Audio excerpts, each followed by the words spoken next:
Okay, last time we have considered the credit risk plus. We made the simplifying assumptions that we had a portfolio of independent obligors. And what we have seen is that at the end of the day, you have Bernoulli defaults for the single obligor. And for the portfolio, you get a Poisson distribution. Then we made, you remember, we introduced the numeraire, and we have essentially round up all the exposures. According to this argument, we can essentially divide our obligors into bands of exposure. And again, that will be a portfolio made of sub-portfolios where each sub-portfolio is a band. Now, what we do is essentially we move from the simplifying assumption that the default rates are fixed. That was the assumption of last week, to a more realistic case in which the default rate is variable. Now, this comes from 3 empirical observations that you can find in the data. So if you want to consider something about empirics for PD, for the probability of default, what you have is that the probability of default is not fixed over time.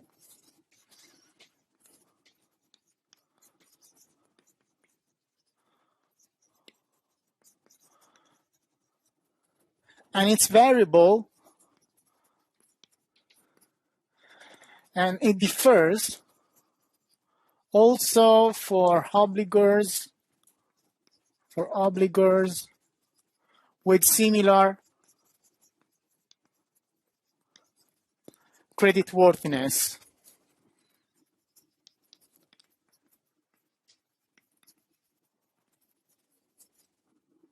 So you may have 2 different obligors that more or less have the same creditworthiness, but their probability of default will be different.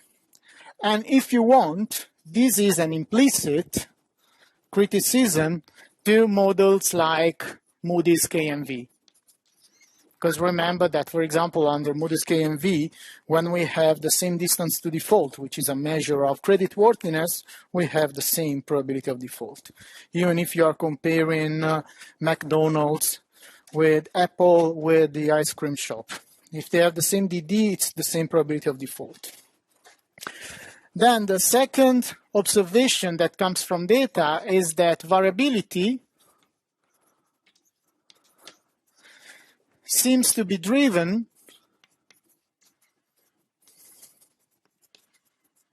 by some, in reality we can write a few, because there are not so many, common economic factors.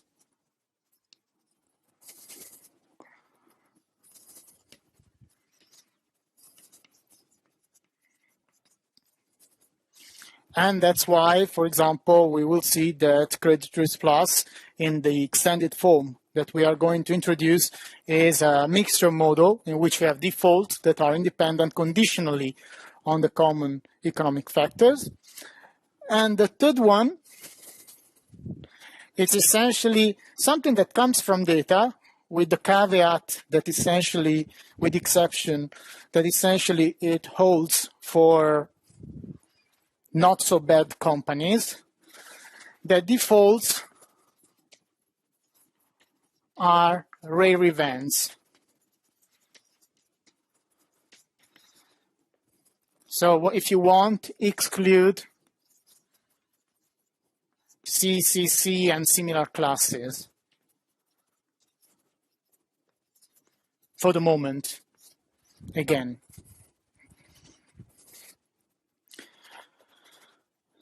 So what is the implication of this observation that comes from the data if you don't consider bad companies, in quotation marks, like triple C or similar classes in which the default rate is not at all small? What does it mean that defaults are rare events? Again, it's a justification of the idea that we can use the Poisson distribution, okay?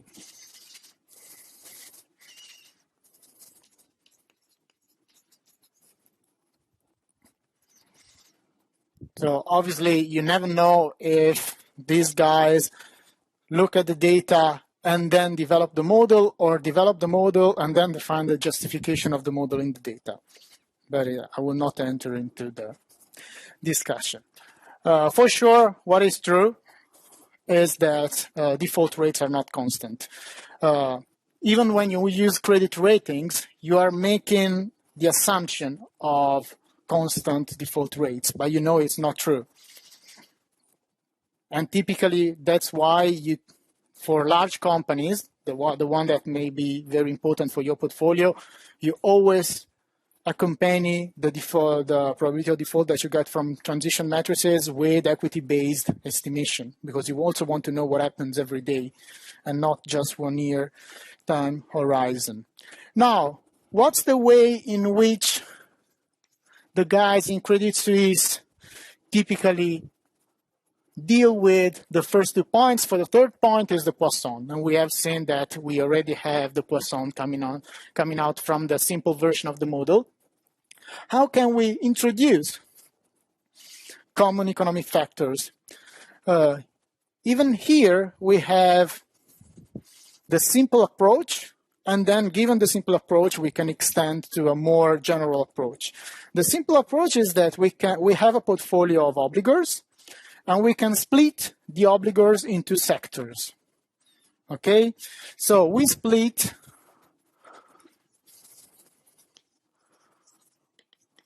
obligors into sectors,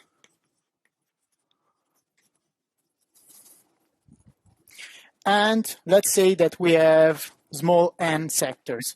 So we have that SK for K smaller than some n is a sector. Now, what's a sector? In this version of the model, so at the very beginning, it's something very general. You don't have to think about an industrial sector. A sector is essentially a group of companies that are affected by a common economic factor. Okay?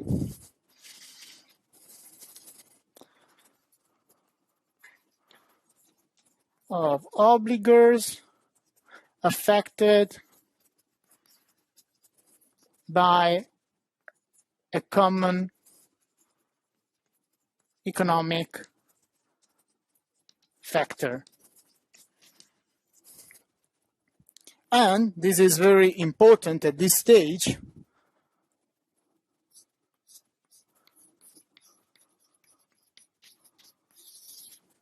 Only one. Okay? The idea is that if we have n sectors, small n, in our portfolio, that means that we can isolate n different economic factors, each one affecting a subgroup of our portfolio. So what can be a sector? Imagine you have a very large portfolio with international companies. A sector can be a country. Okay, you will have Dutch companies, you will have French companies, you will have German companies, and whatever. Okay, that can be a sector. Later, we will see that it can also be an industrial sector: pharma, IT, food. Okay, for the moment, we do not specify. What we assume is that all the obligors within the sector are affected by that economic factor. The others are not affected by that economic factor. So what happens? You have that the sectors are independent.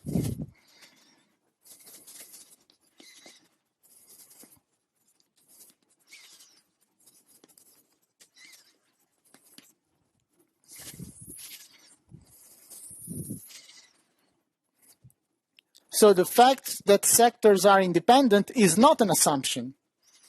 Is a consequence of the assumption that the economic factors are independent. Okay? Later, what we will see is that now we are assuming that a company can only belong to one sector, and then they are independent. from companies in other sectors. In the general version, what you have is that every company will depend to a certain extent on the economic factors. So if the company does not depend on that factor, it will be independent from that sector. But most of the times, a company will be a Dutch company in the pharma industry, a German company in the IT industry, a German company in the pharma industry. So for example, the Dutch company in the pharma industry is independent, if you want, from the German part of the default rate of the other pharma company, but they are both in the pharma industry. So they are related. Okay, but for the moment, sectors are independent. Once you have the economic factors, they are independent from each other.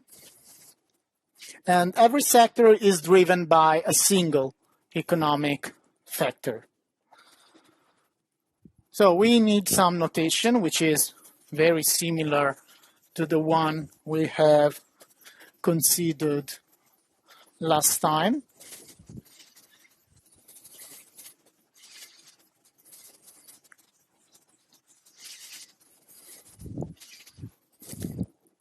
And it's the following. So SK is the sector. And I just write once that K goes from 1 to N, okay? Then what we are assuming now is that the probability of default is no longer fixed. It may vary over time. So what we introduce is a quantity xk, which is the average default rate, or if you want, number of defaults, in SK.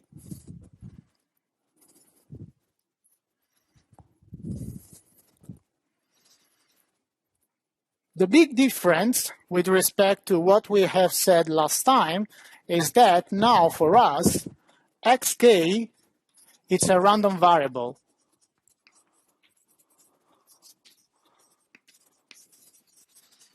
So the average number of defaults in sector K is a random variable.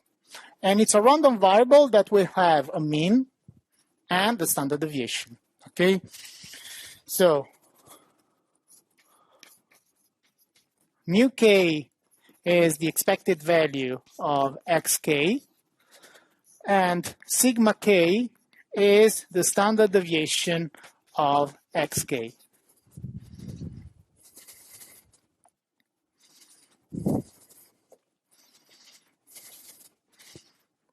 If you remember, mixture models, essentially the distribution of xk will be the mixing distribution of the number of defaults.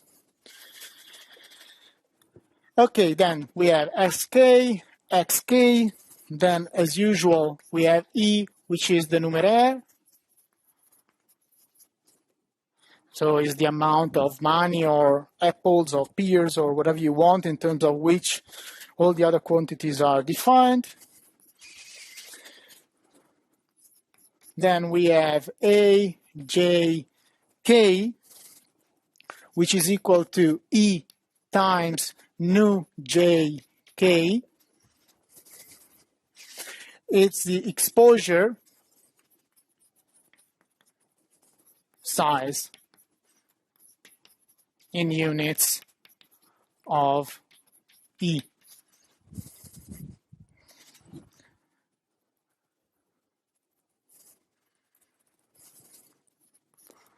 And what is J?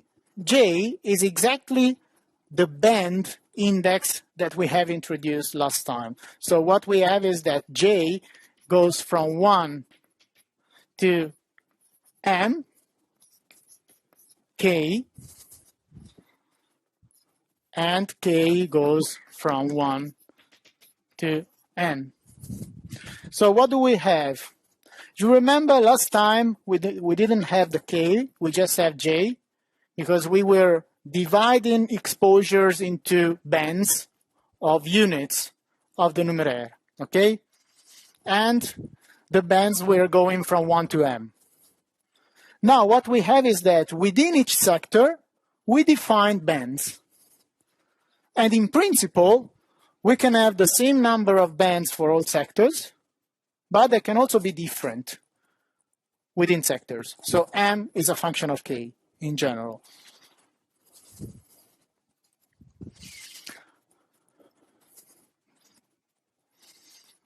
And again, we have obviously the expected loss that again we called lambda jk, which is E epsilon jk, which is the expected loss.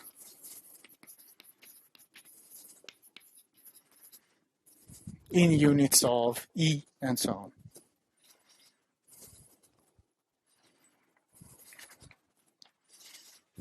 So with respect to last time, we have introduced, together with bands, also sectors.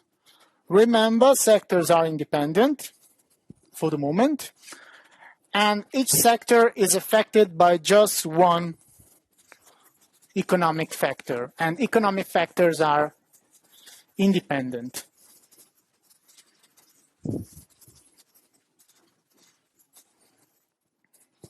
So all these assumptions will be very useful once you want to know what is the number of defaults in your portfolio, because if you are able to specify the number of defaults in one sector, then for the portfolio is just the sum of independent random variables. Okay. Now let's consider the number of defaults then. So if we follow exactly the same reasoning we followed last time, what we have is that mu k is the number of defaults in sector K, okay? But this quantity, given our notation and given our assumptions, is exactly equal to what? Is the sum in J from 1 to mk, okay, of the ratios between the expected loss and the exposure. So epsilon jk nu jk is exactly like last time, apart from the extra k now. So if you want, is the sum for all I in sector and sk, so for all the obligors in sector sk, of what? Of ei nu I.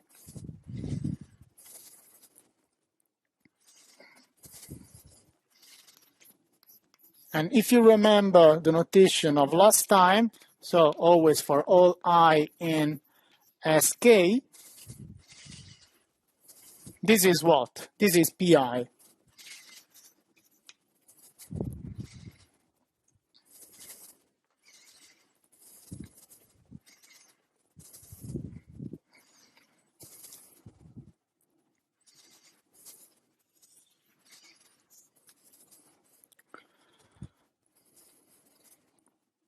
What was for us the pi was the probability of default of obligor I.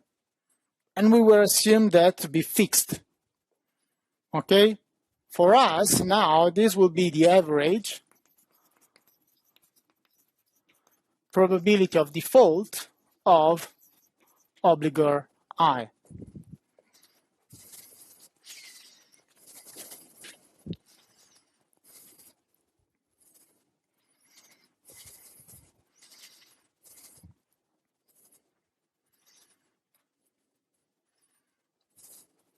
So why is the average? Because what we are now assuming is that we can consider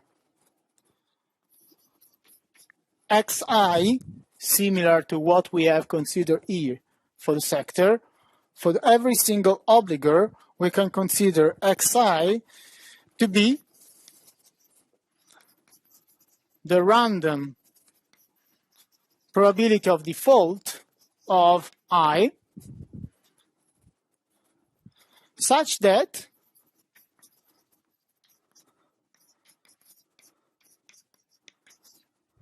the expected value of xi is pi,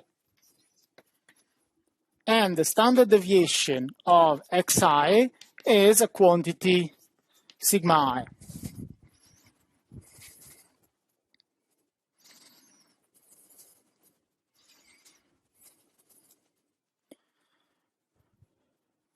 Now, the guys in Credit Suisse make the following assumption, and this is an assumption, but that has an economic interpretation. So, let's write formally. The guys in Credit Suisse assume that, and it's an assumption about xi is equal to what?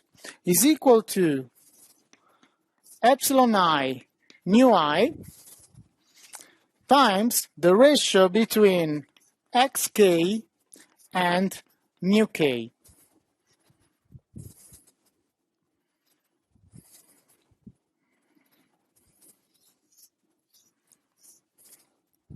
Okay, this ratio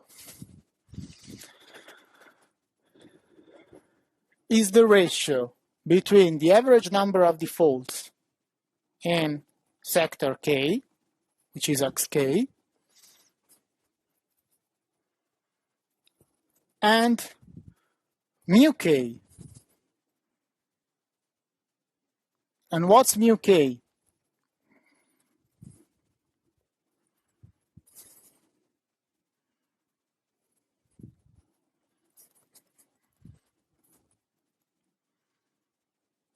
It's written there. xk is the random number of defaults. Okay? It's the average number of defaults, but it's a random quantity. And mu k is the average of this quantity. Okay? So, but what is important here is what's the index? It's k.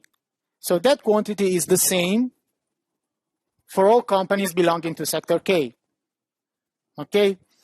What changes, so what differ from I to I is this part.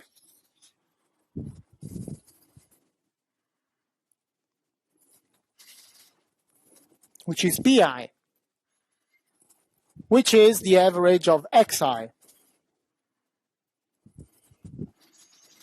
But what is epsilon? If you remember from last time, what is epsilon? You can also read it here. Would be the expected losses of I, okay? And what is nu? It's the exposure of I, okay? So if I have the expected loss over this, so the expected loss cannot be higher of the exposure. You agree with me? So the exposure is the maximum you can lose. And then you have the expected loss. So this is what you are likely to lose over the maximum that you can lose. So what is that? It's loss given default of obligor I.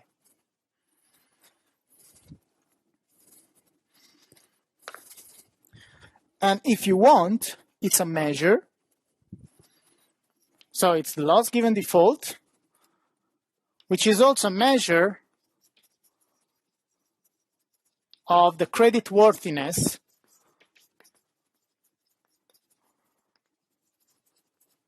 of I.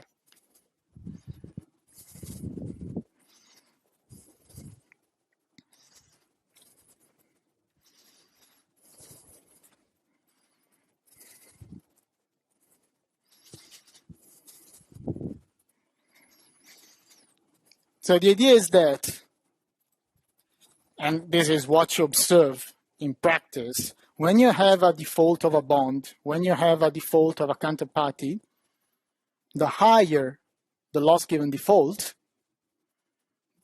the worse the counterparty.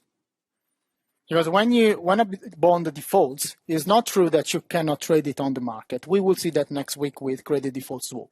You can trade it on the market. There is a freezing period in which it's almost impossible, but then at a later stage where you can. The better was the previous quality of the bond, the higher the amount of money you can get.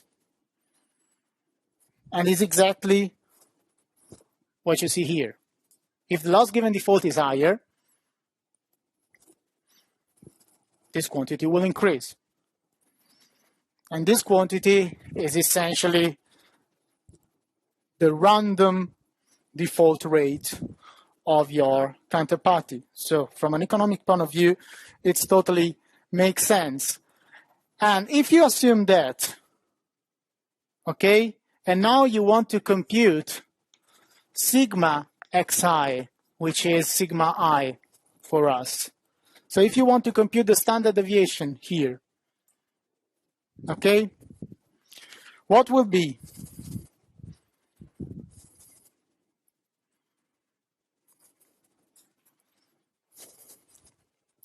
This quantity is random or deterministic for us?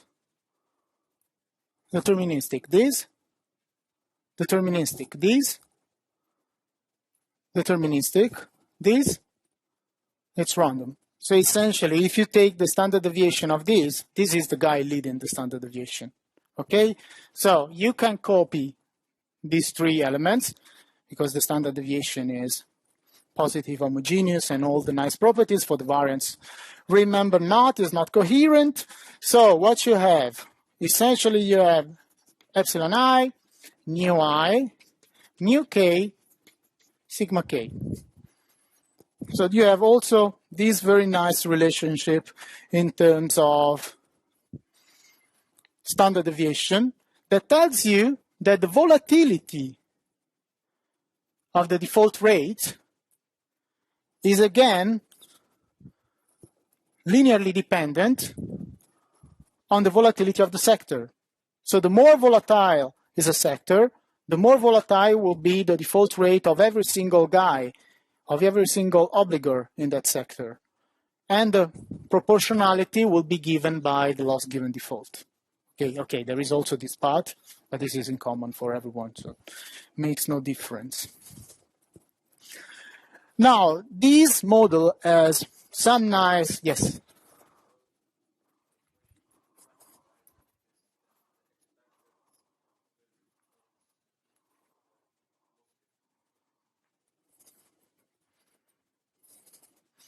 For obligor I, you mean? Yeah, essentially, yeah. And in fact, what you can observe is the following. And it's also a trick that they use for analytical computation.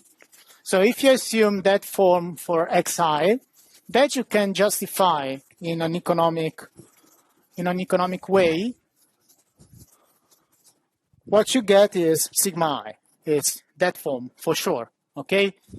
Because essentially it will be the sigma of the sector driving your volatility. But now do the following. Consider the sum for all I in Sk of sigma I.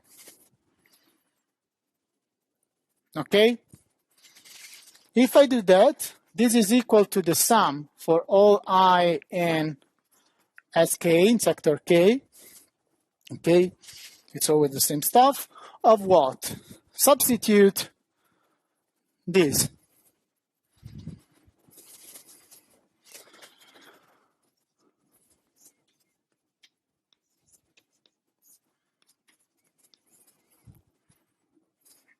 Okay? Now, this is equal to this and this can go out. Okay? In I, I'm just writing I is for all I in Sk of epsilon I nu I. which is equal to what?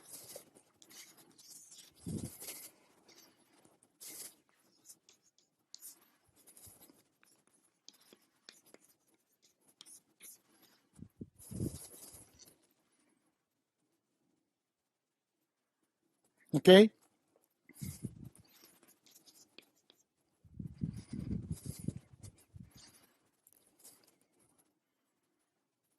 Now, this is somehow tautological. Given the assumption you made, you have that the total variability within the sector is the sum of the volatilities of the obligors. Okay? But this has two consequences. So one is not one consequence, it's a real consequence, is that what do we have about correlations?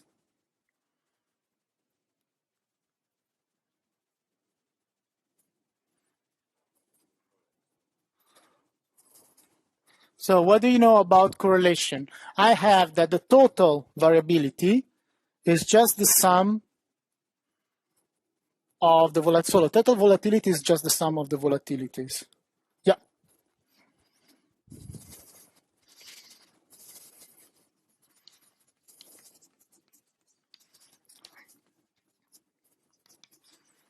Correlation. And then there is another thing, is that empirically, this is true.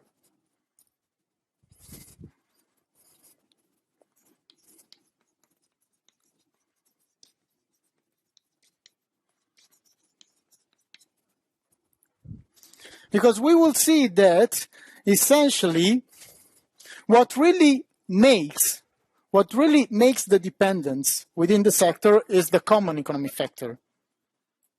Once you remove the common economic factor, all the idiosyncratic variabilities will simply average out.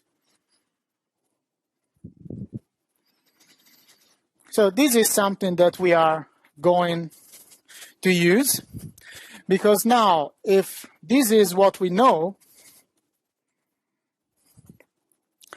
consider this ratio, sigma k over mu k. Okay? Sigma k over mu k can be written in the following way. So it's I in Sk, sigma I, and it's the sum in I in Sk of mu I, mu I is Pi.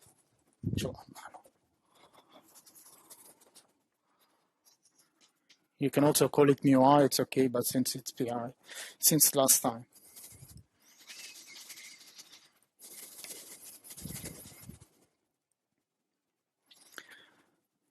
So at the denominator, it's the same, okay? At the numerator, I can do the following. Pi, Si, okay? I just multiply and divide by Pi, which is something economists always like to do.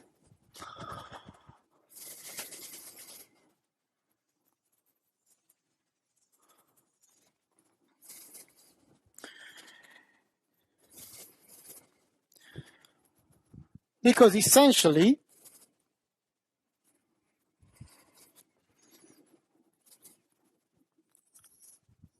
using empirical motivations that you find also in the report, so I will not enter into much detail, this ratio, it's something that is observed, can be observed on the market, can be observed in the data.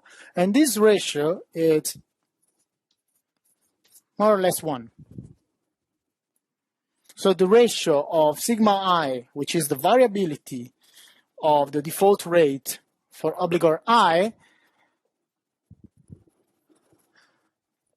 and Pi, which is the expected default rate of obligor I, it's more or less the same. So this is true from an empirical point of view. In estimation, you find this. And also from a modeling point of view, it's nice because then you can restrict your attention to all distributions that more or less show this. So in which the volatility is more or less the same as the expected value. Think of one distribution, Poisson. It's already one. The Bernoulli, it's more or less one, depending on the value of P. And then it's the Poisson approximation again. But then if this is true, you agree with me that this ratio, so it will be 1 in this case. It would be something less than 1 because this is approximately 1. It's not exactly 1, can be something a little bit more, a little bit less. We can call this ratio WK, and this quantity will be for sure between 0 and 1.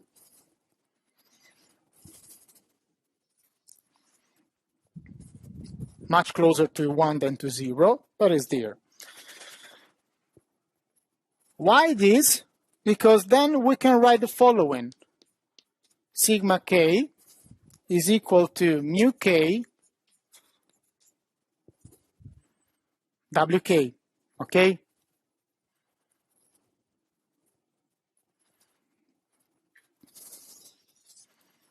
What is this relevant?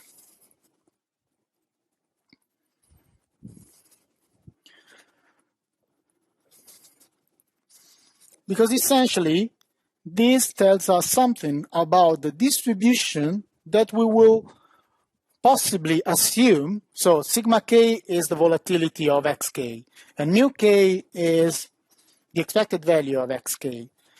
Wk is a number, okay? For us, it's not something that we can estimate, and it's there. It's not that relevant. And it's also very close to 1. Essentially, we will assume a distribution for our xk that respect this. And all distributions that respect this are part of a class of distribution that are called Tweedy distribution. That are the distribution in which you can have an explicit representation of the relationship between the variance and the mean and the first moment, or if you want, the second moment and the first moment. And these distributions are many and interesting. The normal, Poisson, gamma,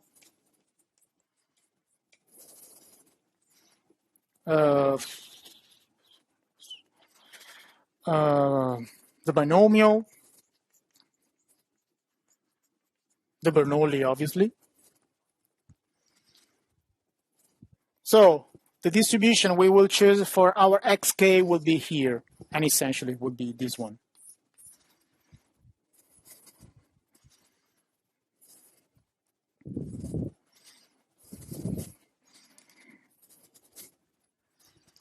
You can really characterize distribution in terms of the relationship between the variance and the mean. Okay, so before the break, last 4 minutes, I just introduced what happens for the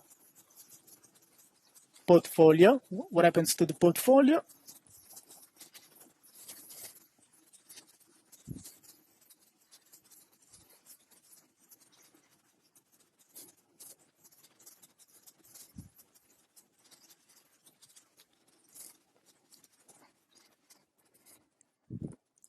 And it's the following. So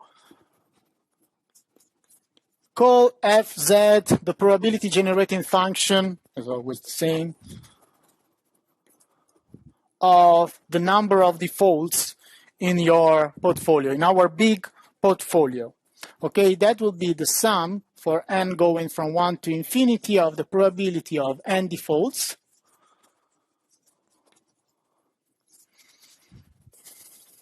Zn.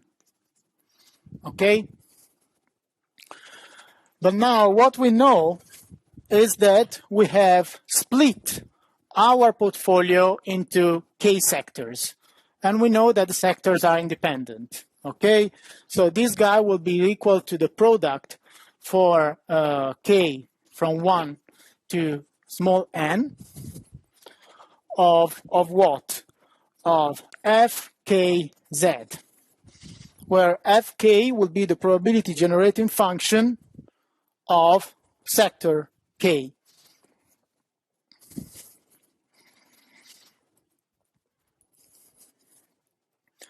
Now, what we do now is to consider each single sector as a portfolio. Okay? And within each sector, we apply the very simple CreditRisk Plus model that we have introduced last week. So last week, we have seen that the probability generating function for a portfolio, making all our assumptions about independence, was G of Z, that at the end of the day was e to the mu z minus 1. Okay? This is what we have proven last time. What we were assuming? We were assuming independence of all the defaults. Okay? Now, what we do is the following. We know that xk is a random variable. Okay? What we can assume is that fk of z, given a specific realization of our random variable, xk equal to some x,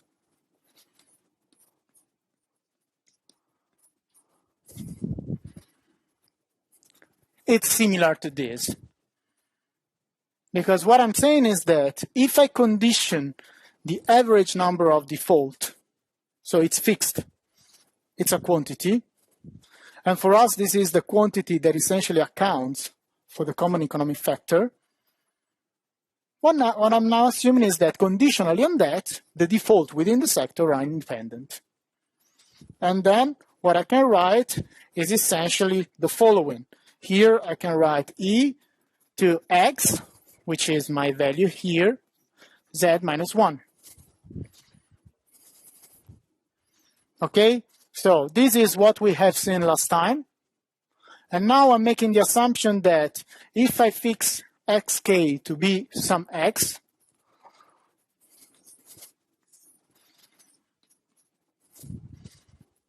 this object behaves in this way. That, remember, is the probability generating function, the probability generating function of a Poisson. Okay? So what I'm saying is that conditionally on this value of xk, I have Poisson defaults in my sector K. But then we are done, because if we are interested in the unconditional probability of default, in the conditional probability of the number of defaults in our portfolio, we have to let this x vary, okay? Because now we are fixing to a given value of x. Now, what we do is the following. We say that xk follows has some density fk of x.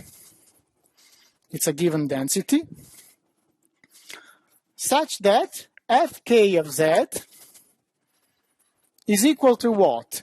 Is the sum for n from 0 to infinity of the probability of n defaults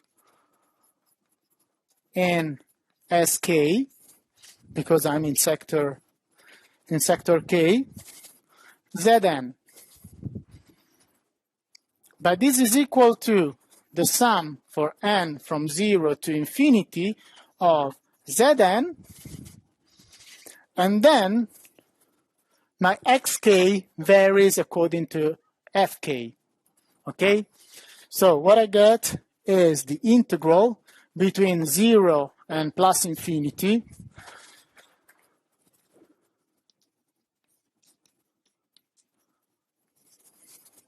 Why this? Because it's the expected number of defaults, so cannot be negative, okay?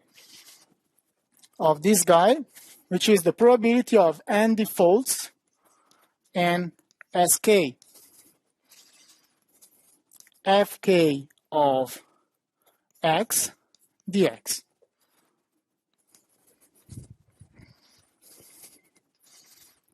And this object is equal to the integral between 0 and plus infinity of what? Of this, that I can just copy.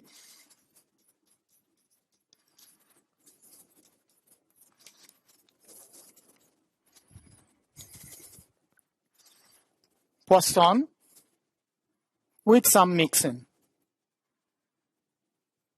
Okay? Now the point, what is?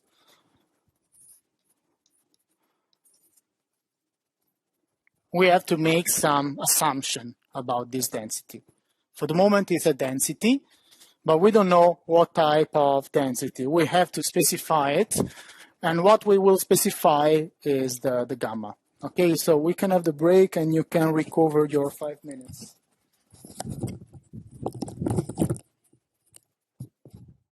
So, Jasper just let me notice that maybe it was not clear with my wonderful Italian English. Here, so what we are interested in is in the probability generating function of sector K, of the number of defaults in sector K. Okay, so this is the definition. Okay, now the point is that what we are assuming is that we have our portfolio representing the sector, and that we have our economic factor that we will see enters here, and conditionally on that we have Poisson defaults. Okay, so if you want to input this there, it's just like saying, okay, Zn wherever you want, and then the number of defaults in Sk given a specific value of xk, that remember it's a random quantity,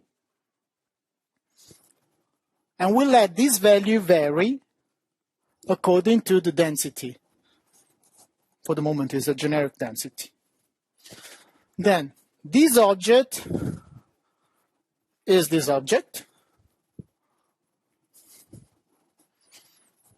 which is the probability generating function of a Poisson, and x, I know it's a little bit strange, but x is essentially the lambda of your Poisson. So it's the intensity. And what we have is that the intensity varies according to a given distribution, a given density. So the intensity varies according to a density. Now, the point is that in order to solve this analytically and to make something, we have to make some assumption about the density. Otherwise, you stop there and that's it. You cannot say anything else. Now, what the guy in Credit Suisse assumed is that this object is the density of a gamma. Why a gamma? Because first of all, it's very convenient from an analytical point of view. It allows to compute everything in closed form, and that will be a plus of the model, that you can compute everything in closed form and still have a model which is quite sophisticated. And you will see you can always relax assumptions of the model, and most of the results still hold. And can also be supported by empirical results. So, for example, the relationship between the mean and the variance, or the mean and the standard deviation, the fact that it's in the Tweedy class. The fact that if we assume, and that will be very important, a gamma there, the parameters that you have to estimate are just a few, and they can be observed easily in the data. Problems?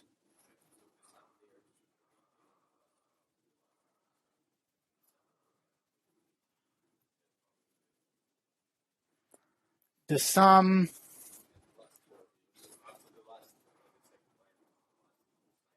Hmm? No, because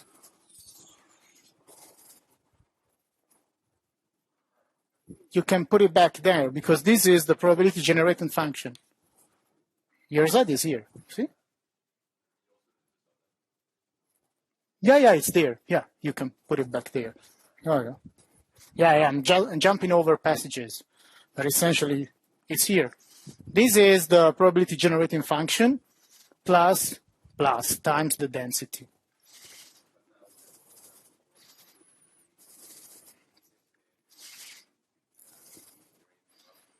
The number of defaults.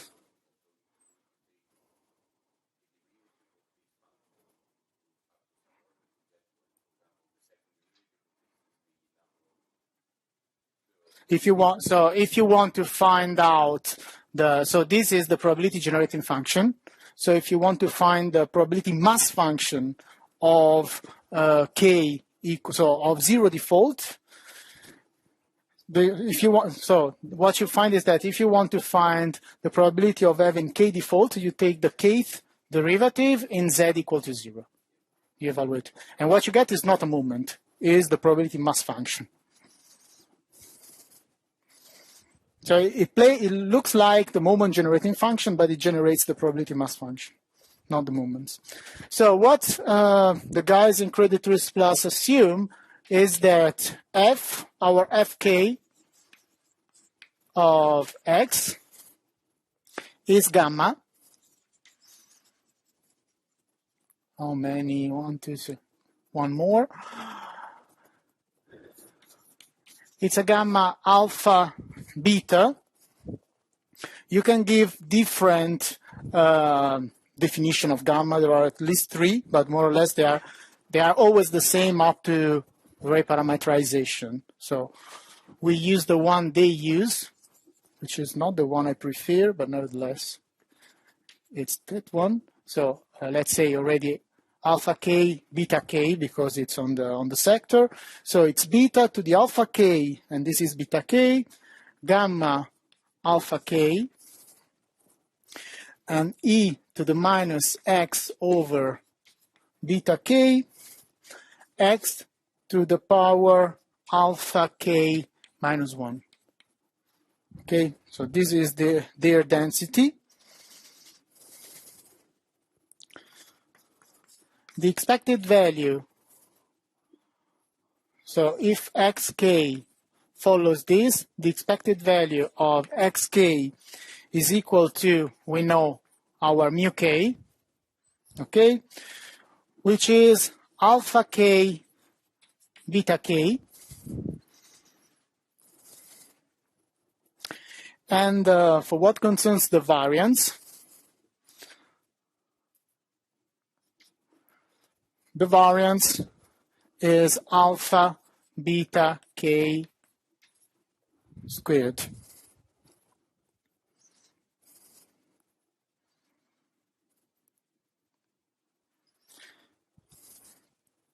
So if you want to, so these are the relationship that we know about the moments. These are the moments of a gamma.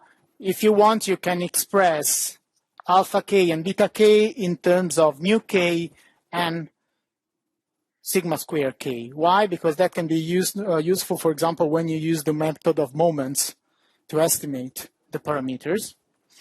Okay, so alpha k is equal to mu k squared over sigma square k, and beta k is equal to sigma square k over mu k.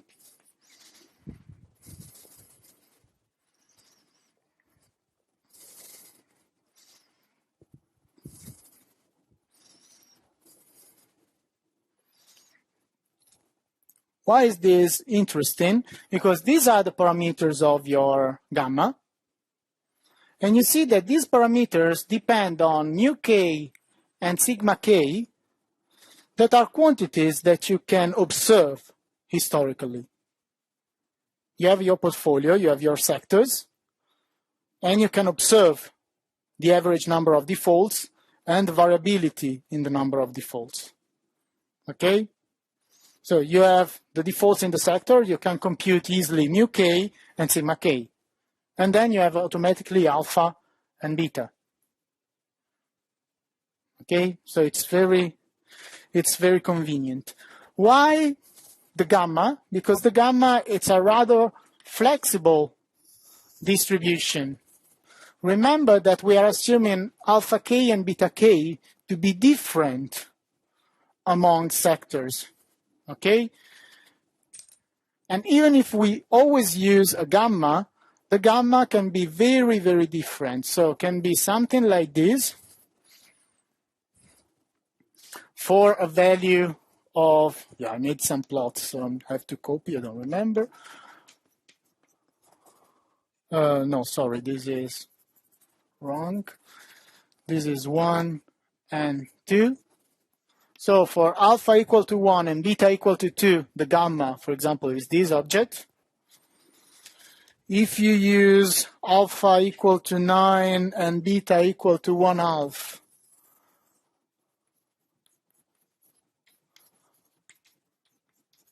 is this object. So it's unimodal.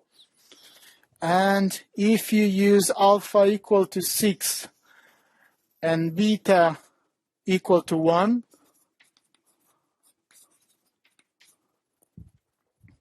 you can also have something that looks more or less symmetrical. So you can have very different behavior, just varying alpha and beta. So you estimate your alpha and beta in the data, starting from mu k and sigma k. And what you see is that the behavior of the expected number of default in the different sectors can follow very different. So it's always a gamma, but very different behaviors. So it's a very flexible representation. Now, what is the good thing of using the gamma? If you use the gamma, which is also another reason, because in principle, why a gamma and not, no, beta is not in the 2D, but let's say why not a normal? Why the gamma and not a binomial or whatever? The idea is that if you choose the gamma, that essentially fulfills all the things that we have considered, you also have closed form results. Because you can use the theorem that we have seen a couple of times ago that tells you that if you have a Poisson number of defaults where the intensity of the defaults is gamma distributed, which is this case in which this is gamma, then what you get is a negative binomial. So you have a closed form representation. And this is very convenient because the negative binomial, it's in the Pangier class. So you also have a nice recursion in computing all the quantities you may be interested in. And from a computational point of view, that helps. So what you have, this model is nice because you have the analytical part, obviously conditioned on some assumptions, but you also have very good results in terms of numerical solutions. And you will see that numerical solution at a certain point comes out when you are assuming all the correlation structure among defaults. So what you have is that you have a Poisson number of defaults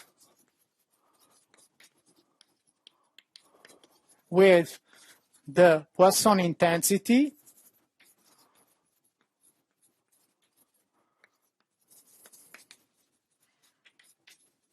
gamma distributed.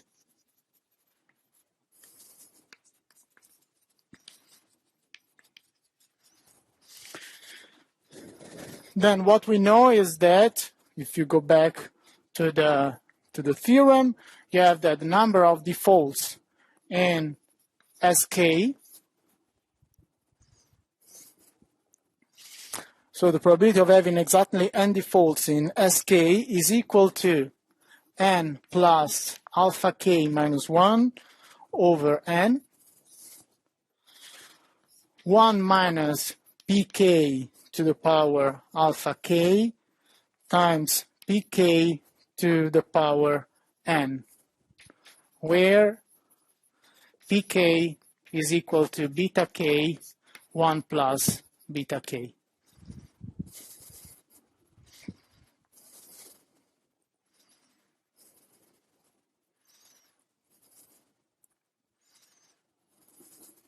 So this is the negative binomial. If you want to express that in terms of the probability generating function, we have that fk of z is equal to 1 minus pk, 1 minus pkz alpha k.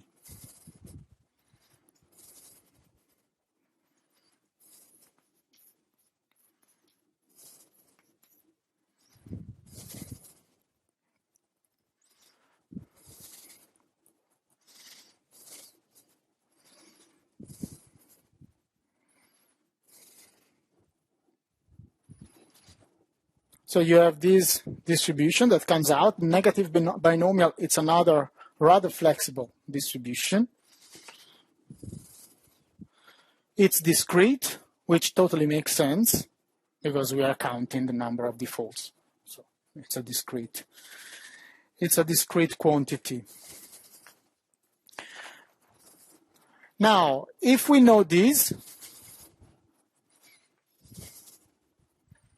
if you want to compute the probability generating function for the whole portfolio,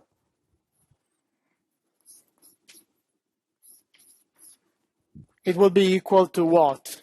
The product over k of this, okay? So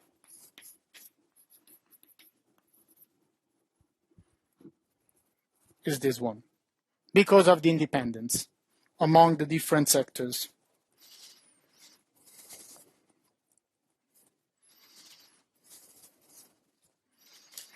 So what's the number of defaults in the portfolio? So this is the probability generating function. We know that the number of defaults in the single sector is a negative binomial. And here, in terms of the probability generating function, you have the product of negative binomial. But if I really want to know what is the number of defaults in the whole portfolio, what is that?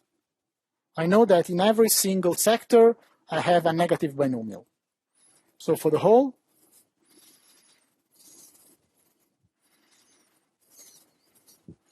it's easier than you think. Yeah, try. Is the negative binomial closed under sum? Yes or not? So Poisson, the sum of two independent Poisson is Poisson. The sum of two independent Gaussian is Gaussian. The sum of kn independent, or two if you want, two independent negative binomials is negative binomial? No. Actually, the total number of default will be the sum of n independent binomials. There is no closed form.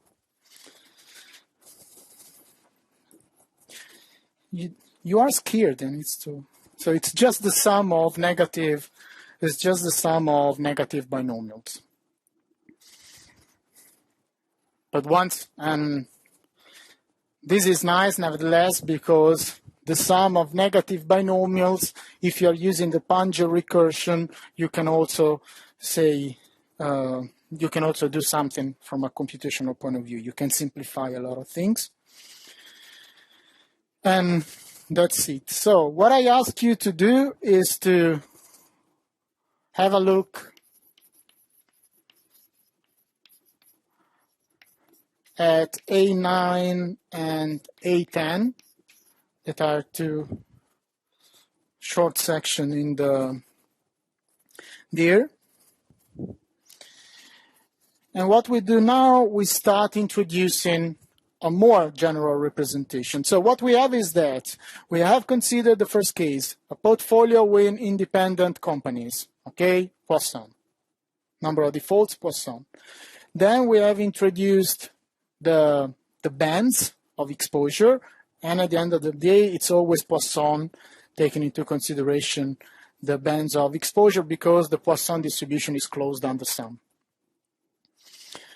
Now we have introduced the sectors, and we say that conditionally on the expected number of defaults in the sector, we have that they are Poisson. The number of defaults is Poisson. Then we have the negative binomial coming out from the theorem that we have seen. Now the point is that we had a very strong assumption that we have n sectors and they are independent. Okay? Why? Because every company just belongs to a sector. So it is sharing a common factor with the other companies in the sector, but it's totally independent from all the others. Given this, we can just take the product here, and that's it. So we just have to focus on the specific sector, and then the rest comes for free. Oh, there is one thing that I forgot to tell you. Consider this case. In this case, we are saying that we have variable default rates, okay? Last time we have considered n obligors. Every obligor had a probability of default pi, not necessarily the same, okay? It can be different. It can be different, but it was fixed over the time horizon. It was not a random quantity. It was given. So 10%, 1%, 0.5%. Now we are assuming that this probability of default is a random quantity with a given mean and a given standard deviation, okay? And here we assume this is gamma for the sector. What are the two situations in which the variable default case, this one, reduces to the fixed one? There are two situations in which this representation becomes exactly the same as the one of last week. One, it's very simple. We are assuming that xk, xi, or if you want, also it's the same. By aggregation is the same. What we are assuming is that xi is such that xi is equal to pi and the standard deviation of xi is equal to si. Or if you think of the sector, xk, we have that xk is equal to mu k, and the standard deviation of xk is sigma k. Okay? This is what we are assuming now. The first thing to transform this model into the other one in which the default rates are constant is to take these guys tending to 0, okay? If you assume that the variability is 0, it's exactly deterministic. So what you have is that xi is pi. So you are exactly in the same case as last time. But even if this is very, very small, you can take the constant default rate as a good approximation, okay? So this is trivial. The other one is to take the number of sectors to tend to infinity. So what we are considering are sector Sk, k from 1 to n, okay? If n tends to infinity, essentially what we are doing, we are taking a very precise filter of our portfolio. At the end, we will have sectors with 1 or 2 companies. It's very specific.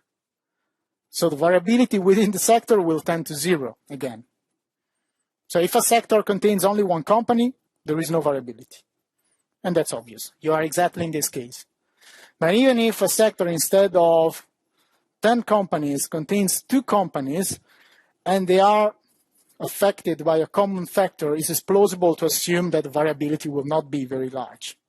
So you are, again, in this case, when you have the variable default rate with sigma tending to 0 or the number of sectors tending to infinity, essentially you are in the constant default rate or fixed rates, as you want to call it.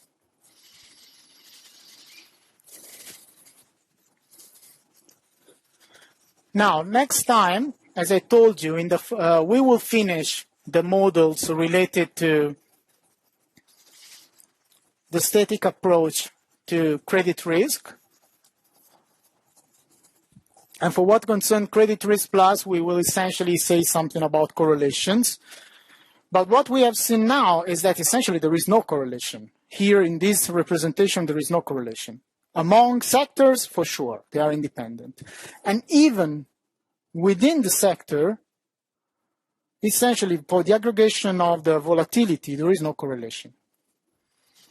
If we want to introduce correlation, we have to change a little bit and enter in the so-called general sector.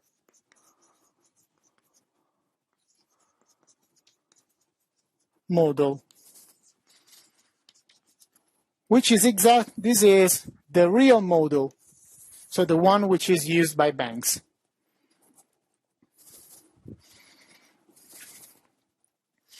This is the model that if you take risk dimension by the SAS Institute, it contains the model which is used by banks. If you take the solution by CreditRisk Plus, this is the model that is actually implemented. The idea is that we are no longer assuming that a company just belongs to a single sector. So we are assuming that we have a certain number of sectors, okay? But a company can be related to more than one sector, not necessarily all sectors, but at least 2, 3. So there are some common components among different companies, and that's why you compute correlations. So we can define weights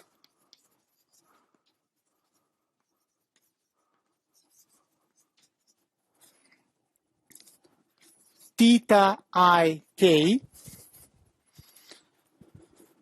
such that the sum for k from 1 to n of theta I k is equal to 1.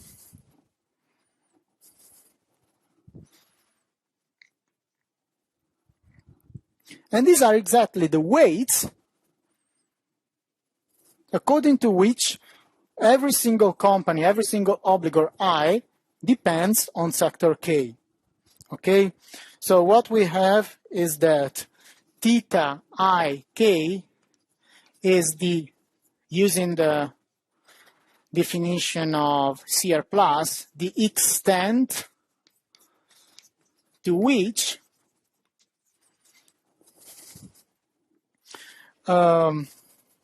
sector K influences obligor I.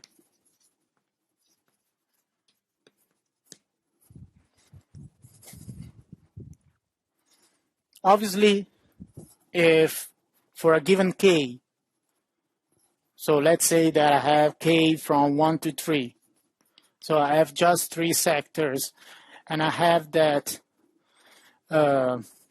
I1 is equal to 0.2, and theta I2 is equal to 0.8, and theta I3 is equal to 0, what I know is that my obligor I is essentially independent from sector 3.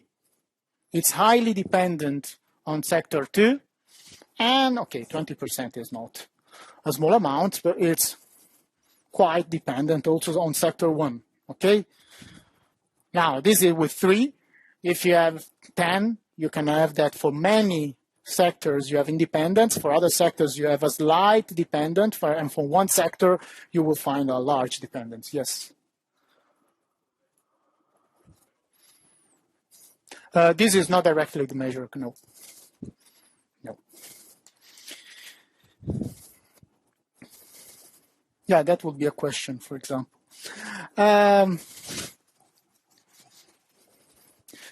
Okay, it's there, yes.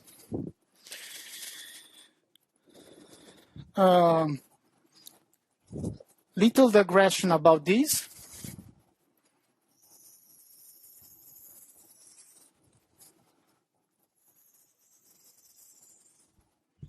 How do you think that theta ik is? So take obligor I, okay, you fix I.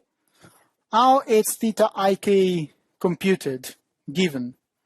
So these are not random, are weights that obviously you know at the beginning when you are making your evaluations. What is, according to you, the way in which these quantities are given? So how can I know that theta I1 is equal to 20% and theta I3, I don't know, is equal to 80? No idea? Are they estimated on data? Randomly generated? I asked the first guy passing by. No, actually, they asked the first guy passing by, where the first guy passing by is an economist from the economic department. Okay? Yeah, these are not typically estimated on data. Because the point is that it's not trivial. So typically what they know is that obviously on the base of historical information, they know if your company is a pharma company, the dependence on the pharma sector would be larger than, and these are all things that you see on the data. You also have economic evaluation models. You have scenario analysis that we don't cover, but it's part of the game. So you can extrapolate some qualitative relationship. And then you really have guys guessing about this. So typically they are what we called expert judgments.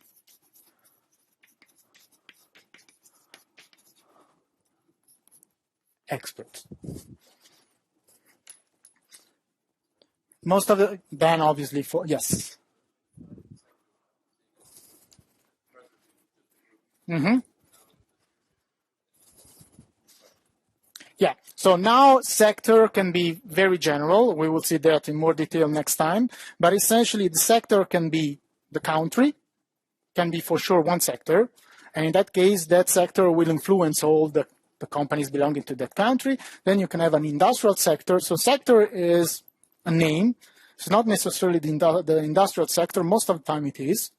But then it can also be the country, can also be a larger zone, so the European companies, can also be a subset of the industrial sector, because when you consider food, obviously you can distinguish. Typically what you observe, if you consider the last years in food, do you know what is the type of food that had no crisis and was going very well, notwithstanding the rest of the... So food is never going particularly bad because people have to eat. That's okay. It's quite a safe stuff. But can you imagine if I tell you George Clooney? Because now it's... yeah, because now it's becoming a luxury good. And typically people with money don't have problems. And so that's it. So you have many definitions. So what you can have is that you can think of sectors that do not overlap, and that can be industrial sector. So you can have pharma, you can have food, you can have IT, and obviously they do not overlap. Then you can have a sector like this, which is country. Country 1, I know country 2, and then you can have up to world. So you can have a lot of intersecting sectors, and they will all enter here. So the good point here is that in principle, that will be the partial dependence. Because take this case, okay? Take a company which is, I don't know, my company is here, okay?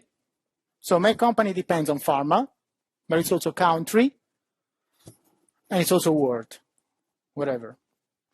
So you have this, and then you have this net of this, and this net of this.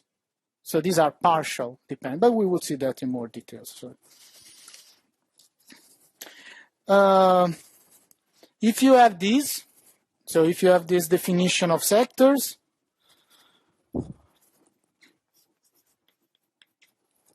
you can imagine you have, as usual, mu k, and now mu k will be the sum for I and sk of what?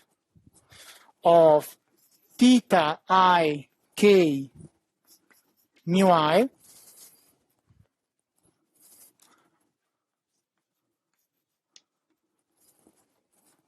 because now they use these. And the same for sigma k, you have the sum for I and sk of theta I k sigma I.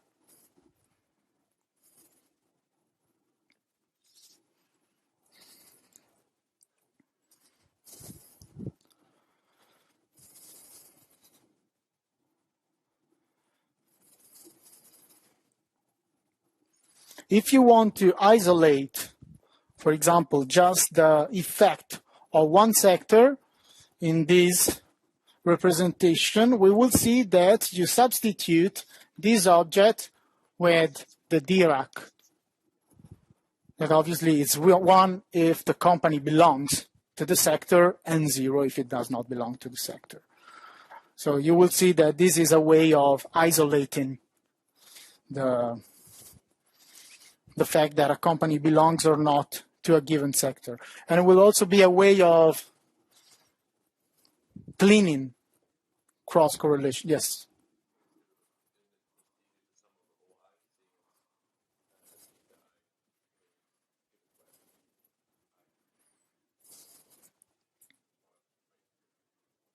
So what you have is that you are in sector K. So you are taking all the i's that are here. And now what you're assuming is that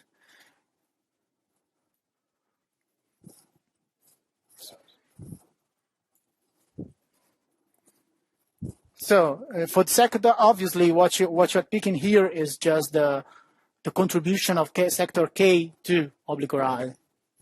So the others are not taken into consideration. But this is a different thing, because in that case, this is either 1 or 0, okay? So this can be 0.3. This is either 0 or 1.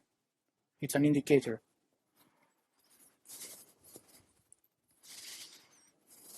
So if you want, you can write, these will be this, where gamma is something, or gamma I, obviously. So next time we will see that if you introduce this representation, obviously you can compute correlations among defaults. We will introduce again the event correlation. Remember, event is default, so you can compute the correlation among defaults. And to our very big surprise, not really, but essentially what you will find is that the simple formula that we have considered under Bernoulli trials will come up again. So you will have that default between two obligors belonging to different sectors will be a very simple formula and very easy to be estimated. So again, it's a nice property of the model, assuming that you accept all the assumptions of the model. If you don't like the model, obviously, it's not something you will use. But given the amount of models you find out there, this is really one of the most advanced one, and one of those models that allows you to enter many assumptions. So it's quite flexible. So, questions? Okay, so we are done.